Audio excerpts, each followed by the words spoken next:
On the world news, as storm Boris continues, death toll rises in Europe, and 42 people killed in Russian guided bomb. This is the world news. Good afternoon, thanks for joining us in the world news on Providence Television International. My name is Edna Cesar Garrick, and now the details.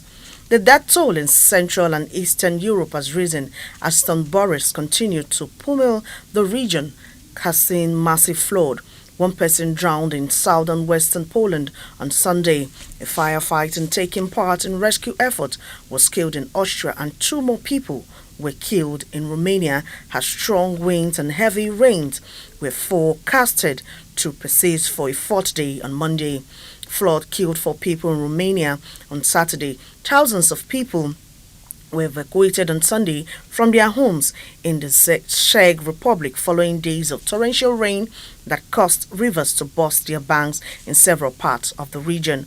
A low-pressure system named Boris had triggered downpour from Austria to Romania, leading to some of the worst flooding in nearly 3 decades in hard-hit areas in the Czech Republic and Poland. More rain and strong wind are forecast until at least Monday, though the rain eased on Sunday in Romania, which bore the brunt of flooding a day earlier. Thousands of homes were damaged over the weekend, bridges swept away, and at least 250,000 households, mainly in the Czech Republic, were affected by power cuts. In Lower Austria, the province surrounding Vienna, where government officials said a firefighter had died, authorities declared the area a disaster zone and warned against non-essential travel. As the rain hits, Romanian workers sought to restore power supply to some 11,000 homes, and clean-up efforts started as residents surveyed the damage. Typhoon Besinca had been landfall in Shanghai, the strongest storm to hit China's biggest city since 1949. The typhoon hit at least about 7:30 a.m. on Monday in the coastal area of Lingan, New City in Shanghai's east, the China Meteorological Administration said, with wind speed of up to 151 kilometers per hour near its eyes. Besinca is the strongest storm to hit the city since Typhoon Gloria in 1949. Flight and train services were cancelled, highways closed, and Shanghai's 25 million residents advised to stay at home ahead of the storm's arrival. A 40 km per hour speed limit was imposed on roads inside the city. A red alert was in place, and some 9,000 people evacuated from the Shanghai district, an island at the mouth of the Yangtze River. City authorities said local authorities ordered all vessels to return to port to avoid heavy seas. It is rare for Shanghai to get a direct hit from strong typhoons, which generally make landfall further south in China. Yagi, a destructive Category 4 storm, struck southern Hainan province last week and caused devastation in Vietnam. At least 1 woman has been killed and 42 people injured after a Russian-guided bomb struck a multi-story apartment building in Kharkiv, Ukraine's second-largest city. Prosecutor in the northeast city said on Sunday that the body of a 94-year-old woman had been recovered from the 9th floor of the building, which caught fire after it was hit by bomb. Kharkiv Major Iho Terekov said 42 people, including 3 children, were injured when the bomb hit the 10th floor of the building. The fire spread across at least 4th floor, and 12 other buildings were also damaged. He added, following the attack, Ukrainian President Volodymyr Zelensky reiterated his call for Ukraine's Western allies to allow the country to use weaponry on target deeps inside Russia to save lives.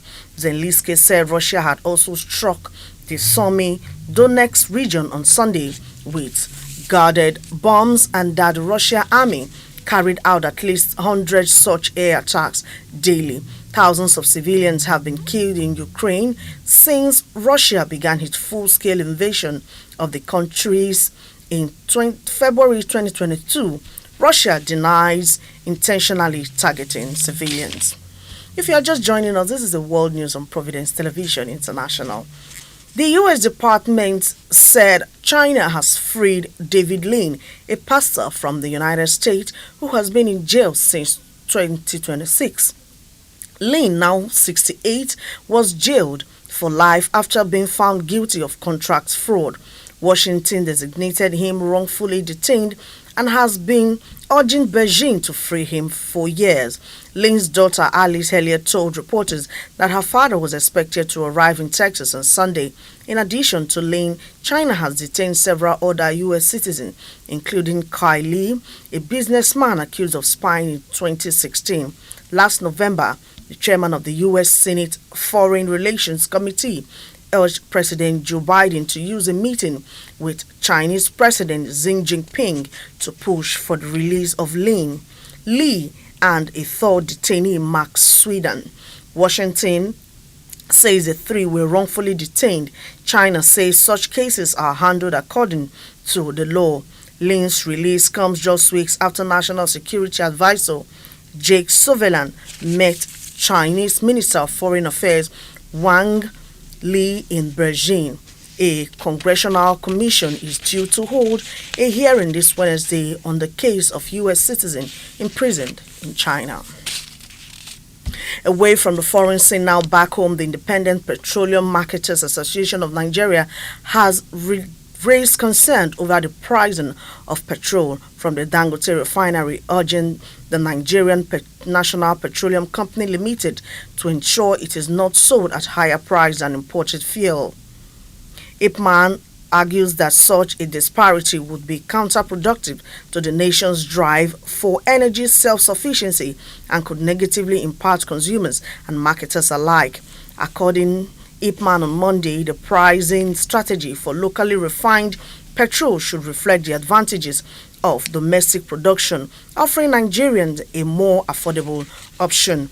The association emphasized that maintaining competitive pricing is crucial for the success of the Dangote refinery and for fostering a sustainable fuel market in the country. Ipman National Welfare Officer John Kikocha stated this on Monday. The NNPCL began loading the first batch of petrol from Dangote refinery on Sunday, saying it got petrol at 898 naira per litre from the private refinery. Before lifting petrol from the Dangote refinery on Sunday, NNPCL retail outlets in Lagos sell petrol for around 855 naira, but said a litre of Dangote petrol now sells for 950 per litre in Lagos and 1,019 naira in Borno. The number of Nigerians with national identification number has increased to 110 million. The National Identity Management Commission has disclosed this in a 2.39% increase from the 107.34 million that was recorded as of the end of May 2024. The Commission's Director General Abisoye Koka Odusote disclosed this new figure at an ongoing event to commemorate the 6th edition of the National Day of Identity theme, Digital Public Infrastructure, Enabling Access to Services, on Monday in Abuja. She stated that this accomplishment results from the strategic plan implemented by the current NIMC management, highlighting that the role of DPI has become indispensable to Nigeria's economic development. The NIMC DG added that the digital infrastructure has also assisted the government and financial institutions in facilitating digital payment, digital money, digital identity, and digital process. With that, we've come to the end of the world news. But before we go, a recap. We brought you the story which says the U.S. Department said China has freed David Lee, a pastor from the United States who has been in jail since 2026. Lee, now 68, was jailed for life after being found guilty of contract fraud. We also told you that at least one woman has been killed and 42 people injured after a Russian-guided bomb struck a multi-story apartment building in Kyiv, Ukraine's second largest city.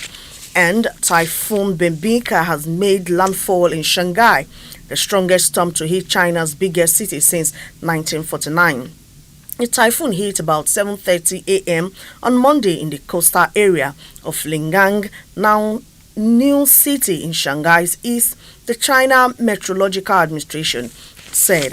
And finally, the death toll in Central and Eastern Europe has risen as storm Boris continued to pummel the region, causing massive flood. One person drowned in southeastern Poland on Sunday. A firefighter taking part in rescue efforts was killed in Austria, and 2 more people were killed in Romania as strong wind and heavy rains were forecasted to persist for a 4th day on Monday. That's our package. Thanks for watching. Edna Zagaric is my name. Good afternoon.